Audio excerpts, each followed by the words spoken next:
hidup ini terlalu singkat untuk kau sia-siakan, amin. Lalu Salomo bilang begini, ini yang terbaik. Lalu aku mulai, dia berpikir yang terbaik itu apa? Oh, melakukan pekerjaan-pekerjaan besar, mendirikan rumah-rumah. Lalu membangun, menanami kebun-kebun. Ya, dia mulai bangun bisnis properti. Orang itu kan gak mungkin kaya mendadak dong ya. Amin. Soalnya kan ada yang perintis, bukan pewaris. Ya, jangan suka cari yang pewaris toh. Sekarang anak muda itu begitu ya. Kamu itu kenalan nama cowok, dia perintis atau pewaris? Ya, kalau yang perintis jangan mau loh. Soalnya laki-laki sekarang udah ditemenin dari nol, begitu sukses selingkuh. Itu sih katanya wanita-wanita zaman sekarang. Jadi kita carinya yang pewaris aja. Jangan ya, itu tidak menentukan. Yang penting takut akan Tuhan. Ya, selain donatur dilarang mengatur. Ya, donatur kita Tuhan Yesus. Jangan gantungkan hidupmu kepada laki-laki yang mau jadi donatur dan lain sebagainya. Gantungkan hidup kita sama Tuhan. Salomo mulai membangun bisnis perumahan, makanya dia bisa kaya. Karena dia punya uang, saudara. Dia itu pewaris dari Daud turun ke Salomo. Jadi hartanya juga memang sudah banyak.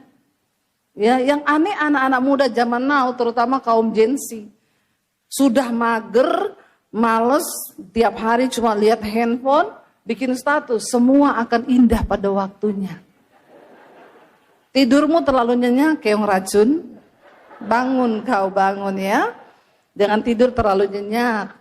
Ya, hidup ini harus diperjuangkan. Salomo membangun bisnis perumahan, rumah-rumah dia jual. Dia mulai bangun bisnis perumahan, lalu bikin perkebunan. Aku mengusahakan bagiku, dia bilang apa? Kebun-kebun dan taman-taman dan menanam rupa-rupa pohon buah-buahan.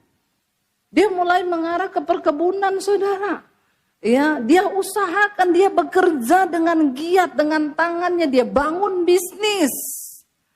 Lalu dikatakan di sana, aku menggaliku bagiku kolam-kolam untuk mengairi, dari situ tanaman pohon-pohon muda. Aku membeli budak, laki-laki dan perempuan, dan ada budak-budak yang lahir di rumahku. Aku mempunyai juga banyak sapi, kambing, domba, melebihi siapapun yang pernah hidup di Yerusalem sebelum aku. Dia bergerak ke bisnis peternakan. Semua, saudara. Dia coba untuk mengisi yang namanya hidup ini. Untuk mengusahakan hidup. Dia isi dengan hal-hal yang positif. Bekerja, bikin perumahan, perkebunan, peternakan. Bahkan Alkitab berkata, tidak ada seorang pun yang punya ternak sebanyak Salomo pada zaman itu. Termasuk raja-raja yang sebelum dia. Berarti dia kaya enggak? Sangat kaya. Orang kaya mah bebas. Apa aja yang dia mau lakukan bisa. Lalu dia bilang begini. Ayat yang ke-8. Aku mengumpulkan bagiku apa? Perak dan emas. Bahkan harta raja-raja dan daerah-daerah. Kemarin harga emas melonjak tinggi. Siapa yang beli emas? Ya, enggak apa-apa, ada duit beli emas, enggak apa-apa saudara. Emas itu enggak bakal turun. Karena Alkitab berkata emas dan perak itu milik Tuhan. Tidak bisa dicetak, tidak bisa dibuat. Itu adalah ciptaan Tuhan. Manusia nggak bisa bikin, makanya harganya akan tetap naik. Karena semakin banyak orang pengen, tapi barangnya tidak ada. Jadi kalau ada uang, beli aja emas, nggak apa-apa. Buat nabung. Daripada buat beli yang lain-lain. Saya kemarin waktu harga emas naik, saya dan suami diam terus. Kenapa? Karena diam itu diam-diam, tahu-tahu punya emas banyak. Karena diam itu emas. Semakin diam semakin menghibur diri ya. Mending kita menghibur diri. Salomo punya emas dan perak. Dan emasnya itu gak main-main saudara.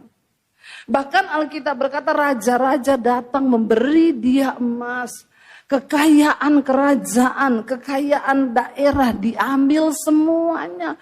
Itu berlian, batu-batu yang mahal. Sudah deh, kita nggak usah memungkiri Salomo kaya raya.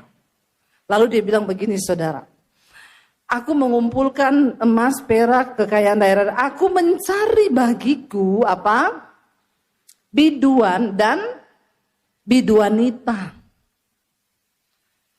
Dia panggil penyanyi-penyanyi. Kalau lagi kesepian di kerajaannya, undang penyanyi. Michael Jackson diundang nyanyi. Justin Bieber diundang. Zaman itu kalau ada Inul, diundang Inul, ngebor sekalian. Siapa tahu keluar minyak bumi itu? Iya, semua dia undang. Untuk apa? Menghibur. Orang kaya mah bebas. Ya, saya dulu dengar ada orang kaya di Jakarta ulang tahun anaknya, undang Michael Jackson. Tertutup, cuma untuk berapa orang. Undang, orang kaya bebas. Ya. Mungkin zaman sekarang kalau Salomo ada, dia masuk 10 naga. Ya kan, dia yang ke-10 saudara, karena kan cuma 9 ya. Jadi bebas, dia bayar biduan penyanyi. Bahkan bukan itu saja, dia bilang apa? Bahkan yang menyenangkan anak-anak manusia, dia lakukan juga, yakni banyak gundik. Ya, ada yang tanya, apa itu gundik bu? Saudara tahu gundik itu apa? Ani-ani, no. Simpanan, yes. Lagi viral tuh itu. Ani-ani no, simpanan yes. Padahal sama aja tuh itu. Podo wae. Ani-anak sama simpanan sama gundik itu peliharaan. Biasanya kan yang dipiara kucing atau anjing tuh. Ada orang dipiara. Salomo istrinya 300, gundiknya 700. Total kalau diurut-urut 6 bulan sekali baru ketemu. Bayangkan, bapak-bapak, menurut bapak-bapak menyenangkan gak itu punya gundik banyak? Karena ini Salomo loh yang bilang. Saya gak tahu pikirannya Salomo sama bapak-bapak kira-kira sama gak? Tolong bapak-bapak jangan pura-pura buang muka dari saya. Saya ini bertanya, kira-kira menyenangkan hati, memang menyenangkan hati gak Pak punya istri banyak? Punya gundik banyak Bapak. Saya tanya sama bapak-bapak, tolong jawab dong Pak. Bapaknya bilang bagaimana mau jawab, langsung lihat istrinya begini. Berani macam-macam, habis kau. Ya. Ya mungkin iya kali ya. Menyenangkan hati manusia itu banyak istri. Ya, tapi nggak usah Pak, istri satu aja udah repot ya. Apalagi istri 2 toh, apalagi 3, ya, apalagi 4, 5, 1000. Orang kaya bebas, nggak ada yang bisa melarang, bebas mah dia 1000. Coba apa yang kurang? Bapak-bapak yang baru mau belajar poligami atau punya gundik, punya ani-ani, punya simpenan, baca nih dari Salomo biar tahu. Jangan coba-coba. Lalu Salomo bilang apa? Dengan demikian aku menjadi besar, bahkan lebih besar lagi daripada siapapun yang pernah hidup di Yerusalem sebelum aku. Dalam pada itu hikmatku tinggal tetap padaku. Jadi Salomo bilang, ya dia masih punya hikmat, tapi dia melakukan semua itu. Ayat 10 baca bersama. Bahkan dia berkata begini, aku tidak merintangi mataku dari apapun yang dikehendakinya, ya, dan aku tidak menahan hatiku dari sukacita apapun, sebab hatiku bersukacita karena jeripayaku. Inilah buah segala jeripayaku. Bebas mah aku kok yang kerja, aku kok yang dapat duit. Aku bebas dong ikuti apa yang aku mau beli, aku beli. Apa yang mataku pengen, aku beli. Aku pengen dapat ini, aku bebas. Hatiku senang, ya udah aku cari. Tapi apakah seperti itu di hadapan Tuhan, saudara? Karena Yesus berkata begini, mata itu pelita tubuh. Kalau matamu gelap, maka gelap seluruh tubuhmu. Jangan turuti semua keinginan matamu. Karena mata ini bisa membuat kita tersesat. Amin. Ada orang yang bilang gini, ya iya Bu, ya kan apa yang dia mau boleh dong. Yang kita turuti boleh dong. Orang kaya boleh dong. Saya mau tanya sama saudara hari ini, saudara merasa kaya atau tidak? Yang merasa sudah kaya angkat tangan. Yang merasa belum kaya angkat tangan. Bingung lagi nih semua nih. Kalau saya merasa saya sudah kaya. Kenapa saya bilang begitu? Karena orang kaya itu apa yang dia mau dia bisa beli. Itu kaya. Saya sekarang apa yang saya mau saya bisa beli loh. Tapi kan saya nggak mungkin mau Ferrari, Lamborghini, atau beli mobil apa. Saya nggak mungkin dong pengen rumah yang ada di Citraland sana. Itu nggak sesuai kemampuan saya. Kaya itu apa saudara? Kaya itu waktu kau bisa mencukupkan diri dengan apa yang ada padamu. Itu kaya. Kenapa banyak orang tidak merasa kaya? Karena kau tidak mau mencukupkan diri dengan apa yang ada padamu. Syukuri yang kita miliki, jangan inginkan yang kita tidak bisa ingini. Makanya banyak orang jatuh dalam pencobaan karena melampaui dari apa yang dia miliki. Jangan saudara, waktu kita ini mampu mensyukuri dan kita mencukupkan diri dengan apa yang ada dalam diri kita, kita ini termasuk sudah kaya loh sebenarnya. Dan kita patut bersyukur. Iya kan yang saya pengen apa? Makan bakso, bisa enggak saya beli bakso? Bisa. Ya, yang saya pengen apa? Ini bisa nggak? Bisa. Makanya Alkitab bilang, jangan kamu mengingini sesuatu yang melampaui kapasitasmu. Ya gaji 10 juta, jangan dong beli tas yang 15 juta. Maka gilalah kau. Nggak cukup hidupmu, menderita. Ya Salomo kaya dia bisa beli semua, tapi apakah itu benar? Apa yang dia mau dengan mata dia mau, apa yang Alkitab katakan, makanya kita akan belajar. Dia bilang aku berhak dong karena itulah buah dari jerih payahku. Jangan karena itu upah dari kerjamu kau yang susah payah mencari, jangan kau pikir terus kau bisa melakukan apapun dengan uang yang kau punya, dengan kekayaan itu. Tidak bisa, tidak boleh. Harus bertanya sama Tuhan. Dia bilang begini, ketika aku meneliti segala pekerjaan yang telah dilakukan tanganku, ternyata segala usaha yang telah kulakukan itu dengan jerih payah. Lihatlah, segala sesuatu adalah kesia-siaan dan usaha menjaring angin. Memang tak ada keuntungan di bawah matahari. Lalu kenapa Salomo berkata begitu? Ternyata semuanya sia-sia dan gak ada keuntungan. Lalu aku berpaling untuk meninjau hikmat dan kebodohan dan kebebalan, sebab apa yang dapat dilakukan orang yang menggantikan raja hanya apa yang telah dilakukan orang. Dan aku melihat bahwa hikmat melebihi kebodohan seperti terang melebihi kegelapan. Mata orang berhikmat itu ada di kepalanya, sedangkan orang yang bodoh berjalan dalam kegelapan. Tetapi aku tahu juga bahwa nasib yang sama menimpa mereka semua. Salomo bilang, aku ini hidup berhikmat. Tapi nasibku sama nasibnya orang bodoh yang gak berhikmat tuh nanti sama. Apa yang dia maksud? Orang bodoh mati, orang berhikmat juga mati. Orang kaya bakal mati, orang miskin juga mati. Tidak ada satupun orang yang berkuasa membeli nyawa. Di Jakarta itu ada orang kaya-kaya sakit, saudara. Terbang pakai private jet ke Singapura berobat, pulang jenazah. Apakah karena dia terbang pakai private jet, dia pulang hidup? No, nyawa itu di tangan Tuhan. Satu saat orang bodoh akan mati, orang berhikmat juga mati. Orang yang percaya Tuhan mati, orang yang gak percaya Tuhan juga bakal mati. Itu nasib yang sama, kita nih semua bakalan mati. Tetapi jangan mati dalam penyesalan karena kita tidak mengerti arti dari hidup yang sesungguhnya. Dia bilang begini, maka aku berkata dalam hati, nasib yang menimpa orang bodoh juga akan menimpa aku. Untuk apa aku ini lebih begitu dulu begitu berhikmat, lalu aku pun berkata dalam hati bahwa ini pun sia-sia.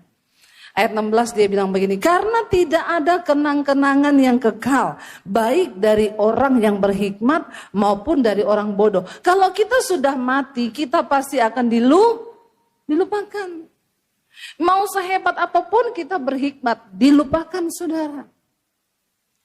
Istri mati, suaminya bersedih, apalagi kalau istri yang mati, suami bersedih cuma 3 hari, 4 hari, 1 minggu saja ya. Bulan depan sudah ada pengganti toh. Kalau suami mati ya istri masih sedih, bahkan banyak yang menjanda, tapi sudah lupa. Enggak ada orang mati, jenazahnya terus ditaruh di rumah. Sekaya apapun dia enggak ada. Orang mati cuma 1-2 minggu di kantornya pun habis itu posisinya ada yang gantiin. Jadi itu yang Salomo bilang semua itu sia-sia. Karena kita semua bakalan mati. Ayat 17 dia berkata begini, oleh sebab itu apa? Aku membenci hidup karena aku menganggap menyusahkan apa yang dilakukan di bawah matahari, sebab segala sesuatu adalah kesia-siaan dan usaha menjaring angin. Bayangkan sekelas Salomo berkata membenci hidup. Kalau dia orang susah, dia orang miskin, dia bilang dia benci hidup, itu normal, biasa, udah susah, dengan capek, dengan segala kelelahan. Tapi dia dalam keadaan sukses, dalam keadaan memiliki semuanya, dia bilang dia benci hidup. Jadi intinya saudara, hidup kita ini akan bersuka cita menemukan arti bukan waktu kita kaya. Saya sudah banyak ketemu orang kaya yang hidupnya hampa dan kosong. Bukan kekayaan yang membuat hidup kita ini jadi berarti. Saya ketemu orang kaya, tidak punya anak saudara, kekayaannya itu ratusan miliar. Itu istrinya hidup untuk kesehatan. Semua untuk nggak punya anak, harta sudah banyak, ratusan miliar buat apa? Jadi dia itu bilang sama saya, Bu, saya tidur pakai bantal magnetik. Ih, buat apa Bu? Menyerap racun-racun dari kepala. Di rumah saya pakai sandal magnetik. Selimutnya magnetik. Pakai wajan masak, wajan magnetik. Ibu harus beli itu buat sehat. Saya bilang itu wajan magnetik kalau masukin ayam keluar rendang ya. Enggak Bu, ayam tetap ayam. Oh kalau keluar rendang saya mau beli biarpun mahal. Lah sendalnya 15 juta, selimutnya 30 juta, bantalnya 25 juta. Semua saudara yang sehat. Satu saat ada orang kerjasama dengan suaminya. Ditipu uangnya dibawa lari saudara. Tapi mereka belum miskin, masih ada ratusan juta dong. Orang kaya. Tapi dia tidak terima keadaan itu. Dia sesali terus karena di mana hartamu berada, di situ hatimu berada. Dia sesali itu aku setengah mati cari uang itu sampai dapat kok dibawa lari orang.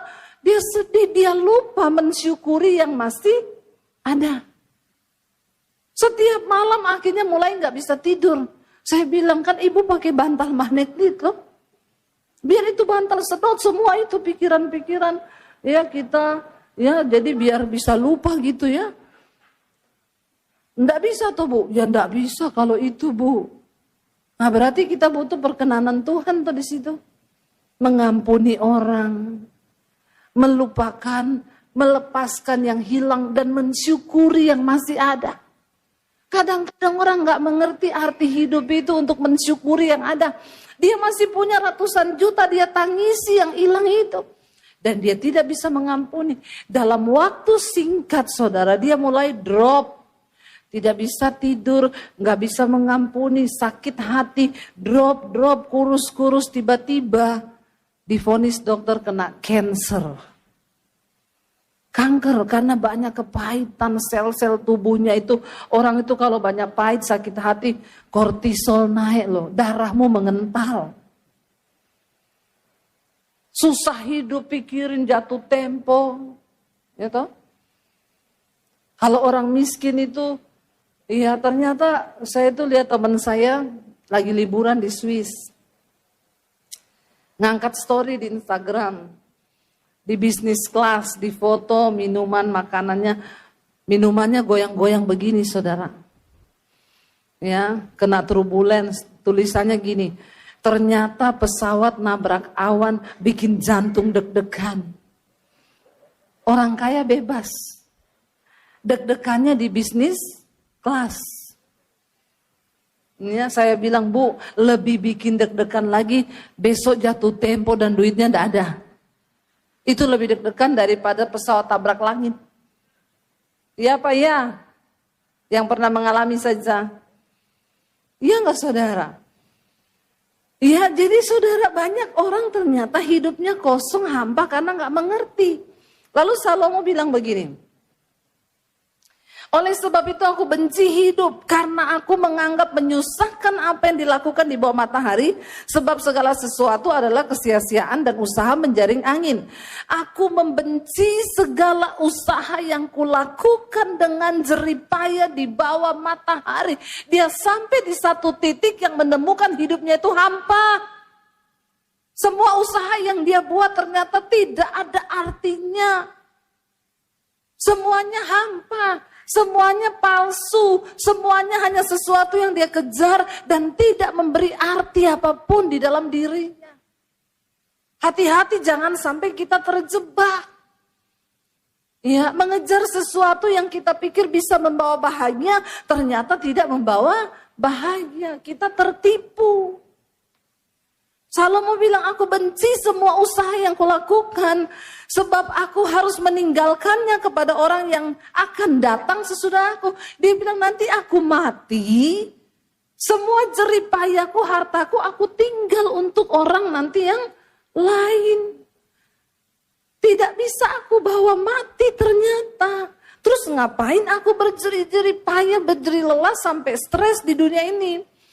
Dan dia bilang begini saudara, dan siapakah yang mengetahui apakah orang itu yang akan mengambil kekayaannya kelak orang berhikmat atau orang bodoh. Meskipun demikian ia akan berkuasa atas segala usaha yang kulakukan di bawah matahari dengan berjeri payah dan dengan mempergunakan hikmat, itu pun sia-sia. Itu sama seperti dengan cerita yang saya pernah cerita dulu. Ada suami istri, istrinya kerja terus. Suaminya bilang, mah kita ini sudah punya berapa rumah, sudah punya uang puluhan miliar, ayolah kita jalan-jalan ke luar negeri liburan. Istri bilang, enggak, kerja, nanti kalau sudah banyak lagi baru kita bisa jalan-jalan. Karena istrinya ini cuma sibuk cari uang, kerja, stres, satu saat lagi kerja, mati istrinya kena serangan jantung. Suaminya bingung. Di rumahnya ada pembantu namanya Inem, lumayan cantik. Menikahlah sama suaminya. Baru 1 minggu menikah, Inem bilang, Pak boleh dong kita bulan madu ke Bali. Jalan-jalan, ayo. Suaminya selama ini memang pengen liburan, istrinya gak mau-mau. Liburanlah mereka ke Bali. Sambil minum kelapa muda, di belakang hotel, di pinggir pantai, Inem bilang begini, dulu Inem pikir, Inem kerja buat nyonya. Ternyata nyonya kerja buat Inem. Karena Inem yang menikmati. Inem lebih dari pemenang. Tidak kerja tapi nikmati harta. Ini yang Salomo bilang kesia-siaan. Mungkin kalau ibunya tahu akhir ceritanya akan jadi gitu, dia sudah ajak suaminya jalan-jalan itu. Ya, Inem bilang, lebih dari pemenang. Nggak usah bersusah-susah. Ya, dapat suami kaya raya, jalan-jalan terus sama Inem. Jangan saudara engkau diperbodoh sama hidup di dunia ini, sehingga engkau lupa mensyukuri dan menikmati berkat Tuhan. Lalu dikatakannya begini saudara. Ya, dengan demikian ayat 20, ya, aku mulai putus asa loh Salomo, orang kaya raya. punya segalanya bisa putus asa. Ini orang kaya kita yang biasa-biasa, yang dulu jatuh tempo, mau bayar tagihan, tidak ada duit. Saya dulu dikejar debt collector, ditendang pintu pagar saya. Itu putus asa biasa. Tapi Salomo loh, punya perumahan, perkebunan, peternakan. Dikatakan tidak ada yang kaya selain daripada dia yang paling kaya di Yerusalem. Dia bilang, aku mulai putus asa. Lalu apa sih arti hidup anak-anak muda? Jangan kau hanya sibuk mengejar sesuatu yang kelihatannya menarik di depan. Sampai menghalalkan segala cara, cari jodoh harus yang kaya. Ya, belajar dari pom bensin, mulai dari nol. Mulai dari nol ya Mbak. Iya. Ya, mulai dari nol. Dia berkata, aku mulai putus asa terhadap segala usaha yang kulakukan dengan jeripaya di bawah matahari. 21. Sebab kalau ada orang berlelah-lelah dengan hikmat, pengetahuan, kecakapan, maka ia harus meninggalkan bahagianya itu kepada orang yang tidak berlelah-lelah untuk itu.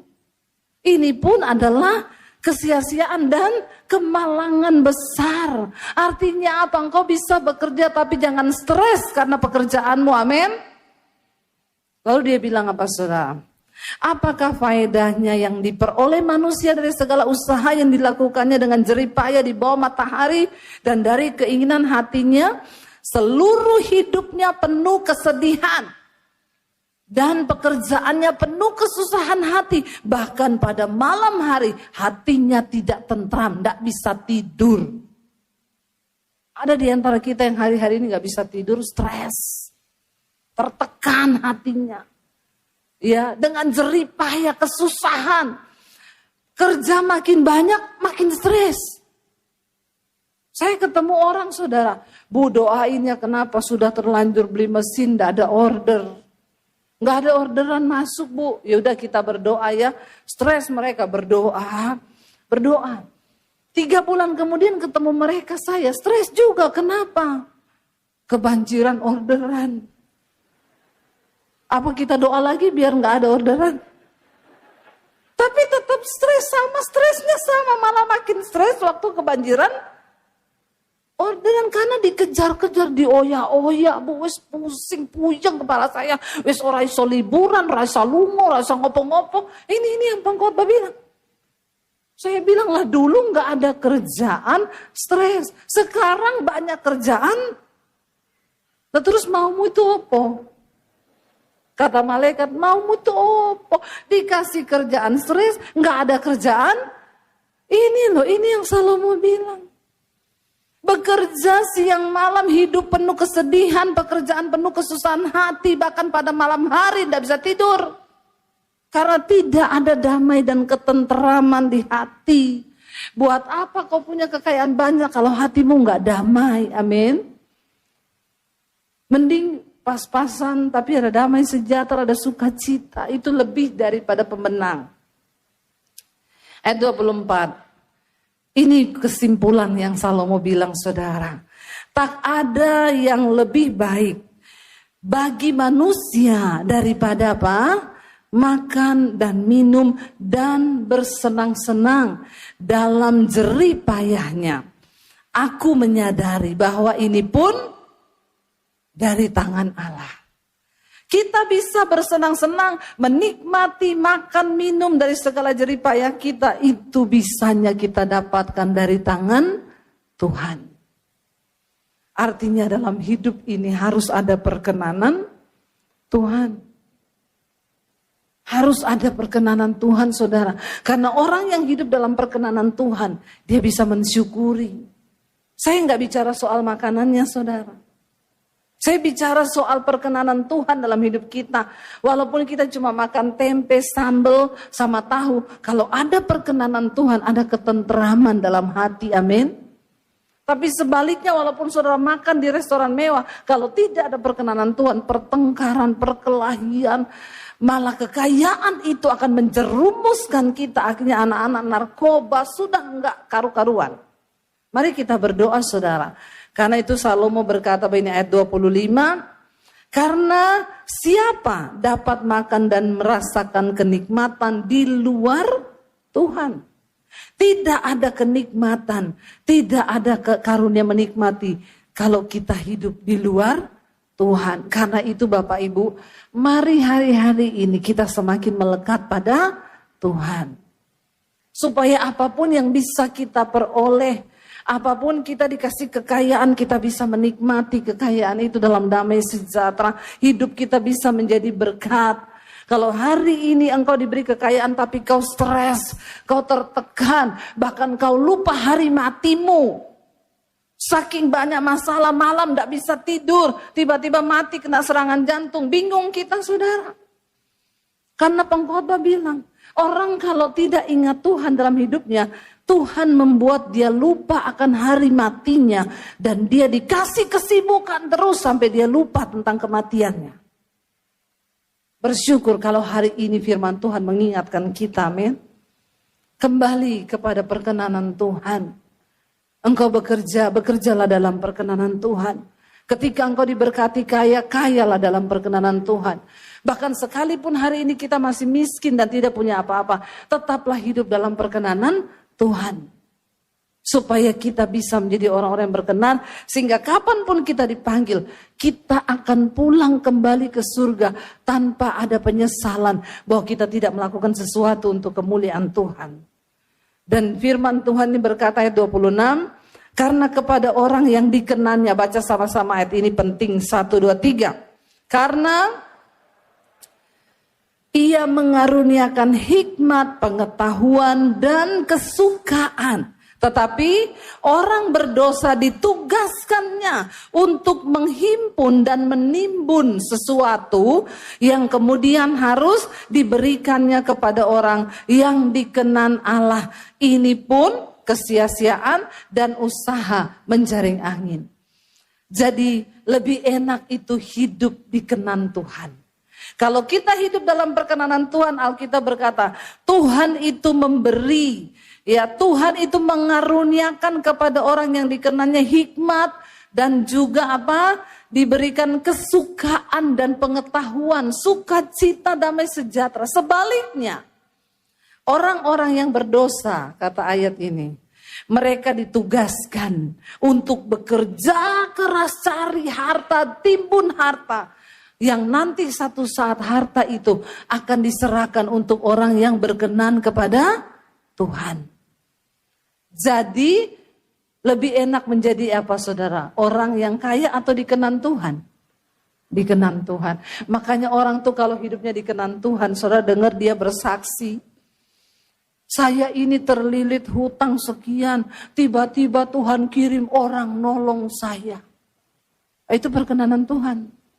Ada begitu banyak hal yang bisa terjadi dalam kehidupan orang dikenan Tuhan yang di luar akal logika manusia. Itu bisa terjadi waktu hidupmu dikenan Tuhan. Apa yang tidak mungkin? Jemaat saya utang 200 miliar. Lunas.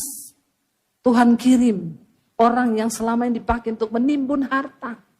Untuk nolong orang yang dikenan Tuhan. Makanya saudara jangan bantah firman Tuhan. Karena firman Tuhan sanggup melakukan yang di luar logika. Apa yang tidak mungkin itu menjadi mungkin bagi orang-orang yang hidupnya diperkenan oleh Tuhan. Katakan amin saudara. Bilang kanan kirimu hari ini, mari kita kejar perkenanan Tuhan. Entah kita sedang kaya, hiduplah dalam perkenanan Tuhan. Entah kita sedang susah, tetaplah hidup dalam perkenanan Tuhan. Amin saudara. Karena ketika kita hidup dalam perkenanan Tuhan, Tuhan sanggup melakukan segala perkara dalam hidup kita. Saya undang para imam musik maju ke depan. Saya berdoa saudara supaya biarlah kita di hari-hari terakhir ini menjelang kedatangan Tuhan, kita semakin mengerti arti hidup kita. Jangan hanya mengejar sesuatu yang sia-sia, tapi boleh saudara bekerja keras, harus. Tetapi bekerjalah dalam perkenanan Tuhan. Jangan sambil emosi, marah-marah, stres, tertekan, tidak bisa tidur. Itu kau sudah keluar dari perkenanan Tuhan. Dan ketika engkau hidup di luar perkenanan Tuhan, kesulitan, malapetaka. Bahkan Tuhan bilang, engkau akan lupa dengan hari matimu. Engkau terus dibuat sibuk dengan segala urusan-urusan yang tidak berhenti, saudara. Sampai tiba-tiba mati baru sadar, saya di mana ini? Sekarang banyak orang mati tiba-tiba loh. Banyak. Mari, sebelum kita menghadap Tuhan, kita mau sungguh-sungguh mengerti arti hidup kita. Yesus mati bagi saudara dan saya, supaya kita hubungannya dipulihkan dengan Bapa. Karena itu, biar kita menyadari arti hidup kita di dalam Kristus, saudara. Yesus yang sudah menebus kita, memanggil kita untuk kita bisa menemukan arti hidup di dalam Tuhan. Bangkit berdiri bersama. Terima kasih Tuhan, kami mengucap syukur. Kami boleh memperoleh arti kehidupan kami di dalam Engkau. Engkaulah yang mengubah hidup kami, Tuhan. Engkaulah yang memberi arti bagi hidup kami. Karena itu kami mau sungguh-sungguh Tuhan menyadari akan apa yang sudah Tuhan berikan buat kami. Kita naikkan pujian ini, saudara. Tidak selamanya kita harus mengerti jalan Tuhan.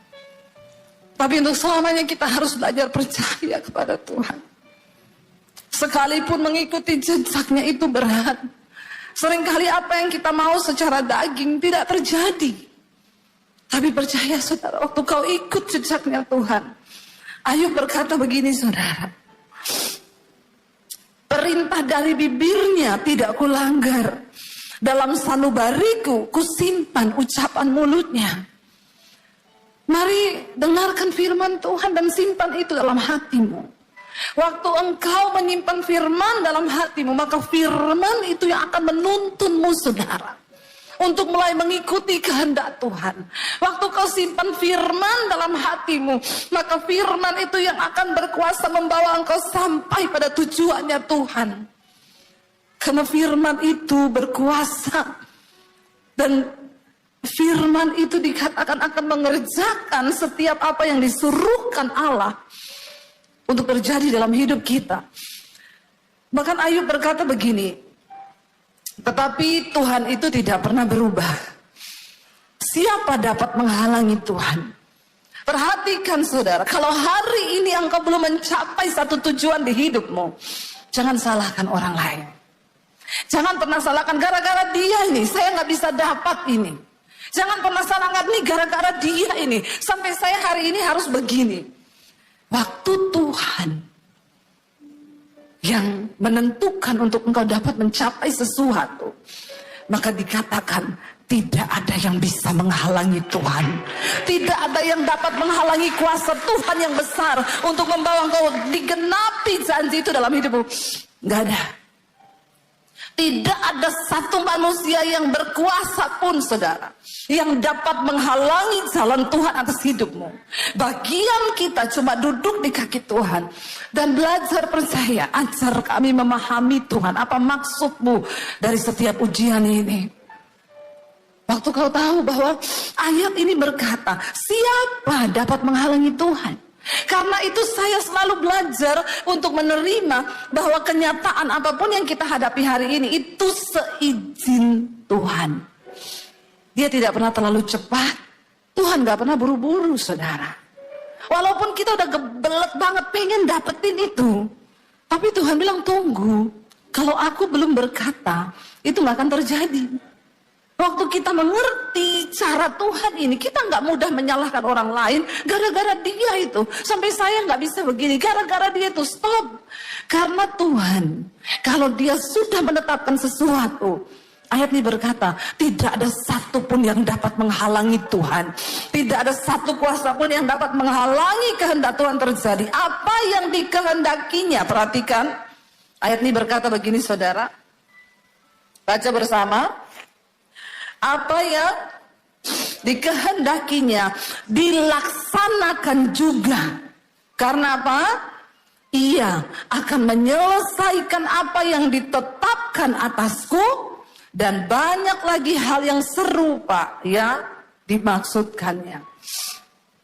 Tuhan akan melaksanakan ketetapannya atas hidup kita. Hari ini bagian kita berkata, Tuhan, tuntun aku berjalan di dalam jejakmu. Hari ini banyak hal yang tidak kami mengerti. Waktu-waktu ke depan mungkin masa yang suram, kekelaman. Tapi waktu Engkau datang dan berkata pada Tuhan, aku mau Tuhan ajar kami memahami semua rencana-Mu atas hidup kami. Maka Dia Tuhan yang turut bekerja, mendatangkan kebaikan atas hidup kita. Bangkit berdiri bersama saudara. Angkat hatimu pada Tuhan. Serahkan hidupmu kepada Tuhan malam ini. Ini adalah titik balik. Bilang, Tuhan, biar malam ini mencari titik balik hidupku kepada Tuhan. Kami datang, Tuhan, memberi hidup kami kepadamu, Bapa. Bahwa lidah kami hanya memuji. Yes, Lord.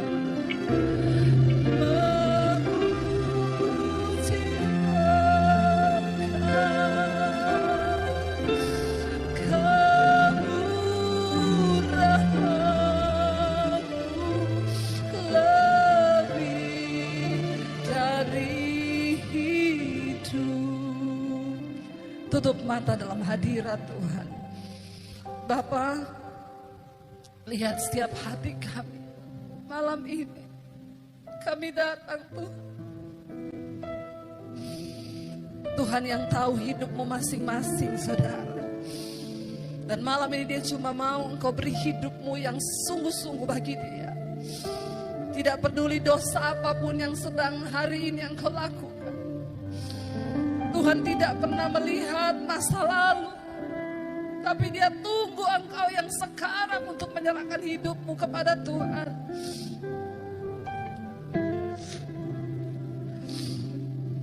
Ini hidup kami, Tuhan Yesus. Berapa banyak di antara saudara yang mau sungguh-sungguh menyerahkan hidupmu pada Tuhan? Angkat tanganmu di tempatmu, saya akan berdoa. Tuhan, Engkau melihat setiap tangan kami yang terangkat kepadamu, Tuhan. Ini kami di atas kota Palangkaraya ini, Tuhan. Kami datang menyerahkan hidup kami kepada Tuhan. Biar kemurahan-Mu nyata di hidup kami, Bapa. Ya Yesus, kami tahu malam hari ini surga bersorak-sorai melihat setiap anak-anak-Mu datang menyerahkan hidup mereka kepada Tuhan. Jesus, sebab tidak ada persembahan yang menyenangkan hati Tuhan selain persembahan hidup yang kudus dan yang berkenan kepada Allah. Apapun keadaan kami malam ini, kami mau berkata sekali Yesus, kami mau tetap pilih Yesus saja dalam hidup kami. Tuhan, apapun yang sedang mereka alami dalam hidup mereka malam ini, hamba percaya Engkau yang Maha Tahu. Yang terikat dengan dosa sudah dilepaskan dalam nama Tuhan Yesus. Yang sakit malam ini Tuhan sembuhkan dalam nama Yesus. Yang mengalami pergumulan yang berat malam ini Tuhan lepaskan dalam nama Yesus. Kami mau berkata